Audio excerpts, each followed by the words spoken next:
Renault Clio 3. Şehir içi deyince akla gelen ilk modellerden biri Clio 3'tür.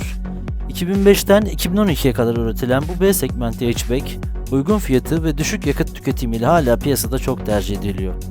Bu videoda 1.2 litrelik 16 valfli 75 beygirlik manuel versiyonunu inceleyeceğiz. İlk arabanı alacaksan ya da şehir içinde dertsiz dolaşmak isteyen biriysen bu videoyu kesinlikle kaçırma. Motor ve mekanik sorunlar. Bu modelde bobin arızası, tekleme, zor çalışma ve yakıt tüketiminde artışla kendini belli eder. Genelde silindirlerden biri ateşleme yapmaz, motor sarsıntılı çalışır. Rölanti dalgalanması ve tekleme. Araç boşta çalışırken devrin inip çıkması tipiktir. Sürücü koltuğunda bile hissedilen bu dalgalanma hem konforu hem motorun ömrünü etkiler.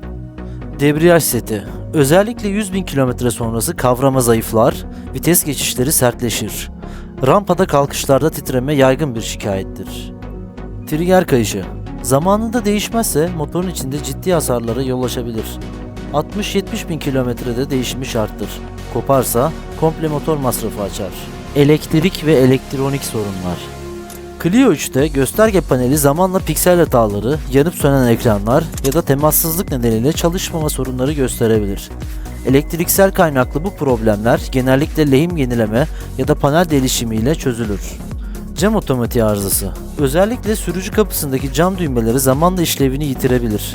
Motor çalışıyor ama cam inmiyor diyorsan, sorun büyük ihtimalle düğme panelinde ya da cam motorunda. Far ve stop lambası sorunları. Sık yaşanan bir problem. Ampul sağlam olsa bile farlar ya da stop lambaları çalışmayabiliyor. Bu durumda sorun genellikle duy soketinde yanma ya da elektrik kaçağından kaynaklanır. ABS ve hava yastığı ışığı yanması. Sürüş sırasında bu uyarı ışıkları aniden yanıp sönüyorsa genellikle sensör kablolarında temassızlık vardır. Özellikle koltuk altı airbag soketleri kroniktir. Klima ve havalandırma sorunları. Clio 3'te klima performansı zamanla düşüyorsa evaporatör veya klima hortumlarında kaçak ihtimali yüksektir.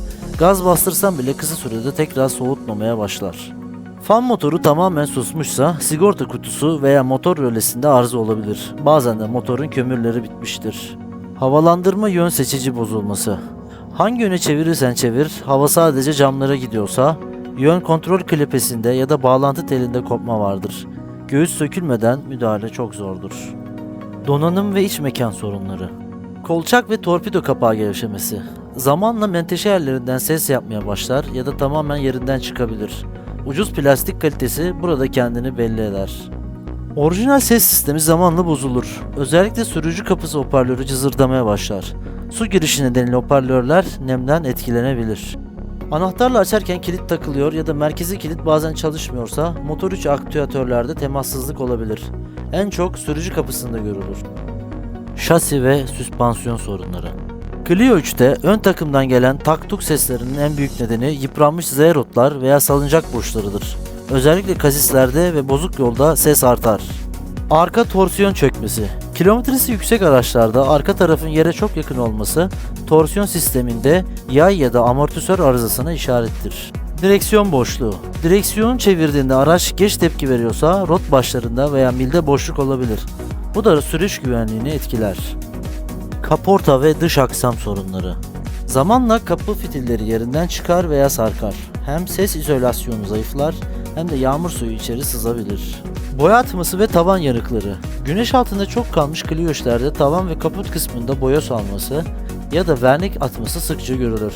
Özellikle kırmızı renklerde daha da belirgindir. Tampon sabitleme sorunları. Ufak bir çarpmada bile tampon yerinden çıkabiliyor. Sabitleme klipslerinin kalitesizliği nedeniyle tampon oynamaya başlar.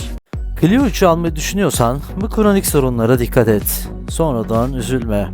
Aramıza katılmak için abone olmayı, yorum bırakmayı ve videoyu beğenmeyi unutma. Bir sonraki videoda görüşmek üzere. Hoşça kalın.